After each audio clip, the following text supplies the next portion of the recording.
உதய்கிரண் தற்கொலை, இளம் நடிகையை விசாரிக்க போலீஸ் முடிவு. நடிகர் உதய்கிரண் தற்கொலை செய்து கொண்ட அதிர்ச்சியிலிருந்து திரையுலகம் இன்னும் மீளவில்லை. அவரின் தற்கொலைக்கான காரணத்தை அறிந்து கொள்வதில் போலீஸ் தீவிரம் காட்டி வருகிறது.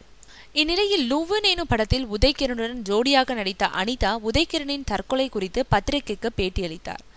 அனிதா சாமுராய், வருஷமெல்லாம் வசந்தம், சுக்ரன் போன்ற தமிழ் படங்களில் நடித்தவர்.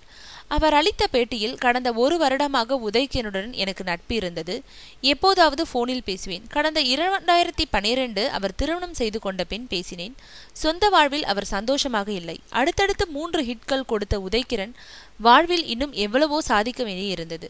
அவருக்கு ஏற்பட்ட மன உளைச்சல் தான் அவரை தற்கொலை செய்ய தூண்டியிருக்கிறது என கூறியிருந்தார்.